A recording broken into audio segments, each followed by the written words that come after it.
Hello అందరికీ welcome to రియాస్ kitchen.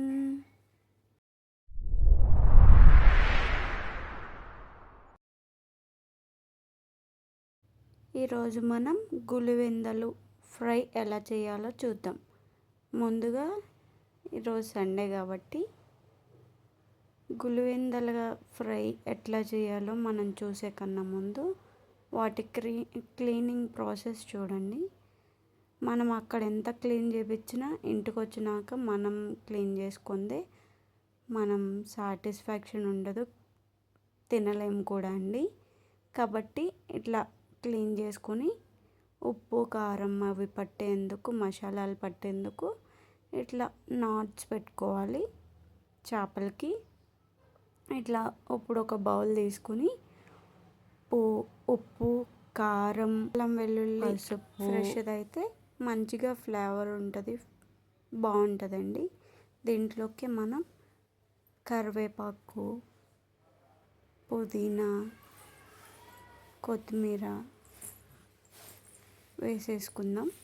వేసేసుకొని ఇవి ఒక్కసారి మిక్స్ చేసేసుకుందామండి. ఇట్లా చిన్న చిన్నగా తరిగి పెట్టుకున్నవన్నీ వేసుకొని ఒకసారి మిక్స్ చేసుకుందాము. అల్లం వెల్లుల్లి ఉప్పు కారంలో కలిసిపోయేలాగా కలిపేసుకుందాము. దీంట్లోకి మనం కొద్దిగా పెరుగు యాడ్ చేసేసుకుందామండి. ఒక 2 స్పూన్స్ ఆఫ్ కర్డ్ వేసుకుందామండి. వేసుకొని ఒకసారి కలిపేసుకొని మొత్తం అంతా మిక్స్ అయ్యేలాగా కలిపేసుకుందాం. మీకు కావాలంటే స్పైసీ ఎక్కువ ఉన్నా పర్లేదు అంటే కనుక ఇప్పుడు కొంచెం కారం ఉప్పు కూడా యాడ్ చేసేసుకోవచ్చండి. నాకైతే కారం కొంచెం ఎక్కువ ఉండాలి, మా కారం కొంచెం ఘాటుగా ఉంటుంది కాబట్టి నేను యాడ్ చేయలేదు. మీకు కావాలంటే యాడ్ చేసుకోండి. ఇప్పుడు ఇది మనం చేపకి మంచిగా మ్యారినేట్ చేద్దామండి. ఆ హోల్స్లోకి మంచిగా ఆ మసాలానంతా పెడదామండి. ముందుగా మీరు ఇందులోనే ఫిష్ మసాలా, గరం మసాలా, ధనియాల పొడి, జీలకర్ర పొడి వేసేసుకోవచ్చు. కాకపోతే నేను ముందు ఇట్లా అప్లై చేసిన తర్వాత వీటిని ఒక 10 మినిట్స్ వదిలేసి ఆ తర్వాత వేపే ముందు నేను గరం మసాలా, ఫిష్ మసాలా అవన్నీ యాడ్ చేసుకోవడం జరిగింది. ఇట్లా హోల్స్ ఉన్న చోట కరివేపాకు, కొత్తిమీర పెట్టుకుంటే ఏంటంటే మంచిగా ఫ్లేవర్ బాగుంటుంది అన్నమాట.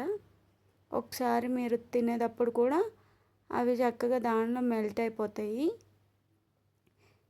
ఇట్లా దానిలోకి పెట్టుకుంటే బాగుంటుంది, ఉడికిపోతాయి అన్నట్టు నేను పెట్టేశానండి. ఇంకా ఇట్లా గరం మసాలా, ఫిష్ మసాలా, జీలకర్ర, ధనియాల పొడి వేసేసుకున్నాను. ఒకసారి మిక్స్ చేసేసుకున్నాను అంతా.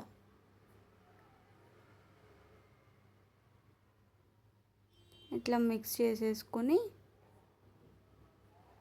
ఇంకా వేపేసుకోవడమేనండి. ఇది ఒక 1/2 అవర్ ఇట్లా మసాలాలు కూడా వేసాం కాబట్టి పక్కన పెట్టేసుకుందాం. మూత పెట్టిన తర్వాత దీంట్లోకి అవి మ్యారినేట్ అయ్యేలోపు మీరు ఫస్ట్ టైం కనుక నా వీడియో చూస్తున్నట్టయితే లైక్, సబ్స్క్రైబ్ చేసుకోవడం మర్చిపోకండి. ఇంక ఇప్పుడు పెనం పెట్టేసుకుని దాని మీద ఆయిల్ వేసేసుకుందామండి. ఆయిల్ వేసేసుకుని చక్కగా ఆయిల్ హీట్ అయిన తర్వాత మనం చేపలు ముందుగానే మ్యారినేట్ చేసి పెట్టుకున్నాం కదా, అవి వేసేసుకుని ఫ్రై చేసేసుకోవడమేనండి. ఇట్లా పైన మసాలాలు కొంచెం పట్టేలాగా చూసుకోండి. ఇంకా దీన్ని మూత పెట్టేసుకుని సిమ్లో పెట్టుకుంటే లోపల కూడా ఉడికిద్దండి, హైలో పెట్టుకోకండి. నేను మా పాప ఏడుస్తుందని ఒకసారిగా హైలో పెట్టి వెళ్ళాను. చూడండి ఎలా మాడిందో. సిమ్లో పెట్టుకుని చేయండి. ఇంకొప్పుడు సిమ్లో పెట్టేసి చక్కగా ఫ్రై చేసుకుంటున్నాను.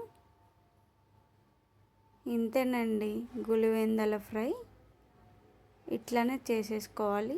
ఇంతే, ఇదే రెడీ అయిపోయిందండి.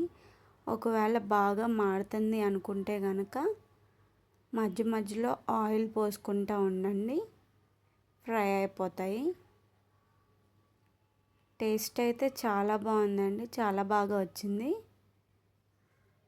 ఎప్పుడైనా మనం ఎక్కడికన్నా బయటికి వెళ్ళేటప్పుడైనా సరే చక్కగా ఇలా ఫ్రై చేసేసుకుని బాక్స్లో పెట్టేసుకొని తీసుకెళ్ళిపోయి అక్కడ తింటా ఉంటే బాగుంటుందండి. రోడ్ సైడ్ ఫుడ్ కన్నా ఇట్లా మనం ప్రిపేర్ చేసుకుని తింటే మంచిదండి. వాళ్ళు వేసే మసాలాల కన్నా మనం ఇంట్లో మసాలాలు యూస్ చేసుకున్నవే మన హెల్త్ కూడా మంచిగా ఉంటుంది. చూడండి రోడ్ సైడ్ ఫిష్ ఫ్రై ఎట్లా చేస్తారో, నేను కూడా అలాగే చేసాను. వాళ్ళైతే ఆయిల్లో డీప్ ఫ్రై చేసేస్తారు, నేనైతే ఇట్లా పెనం మీద ఫ్రై చేసుకున్నానండి. ఇంతేనండి గులివెందల ఫ్రై రెడీ అయిపోయింది. ఇంక ఇవి మనం ఒక ఆనియన్, లెమన్ పెట్టుకుని ఇష్టమైన వాళ్ళు మిరపకాయను కూడా వేసుకుని ఎంజాయ్ చేసేయడమేనండి. ఇంతేనండి. వీడియో కనుక మీకు నచ్చినట్లయితే please like, comment, share and subscribe చేసుకోవడం మర్చిపోకండి. Thanks for watching. బాయ్.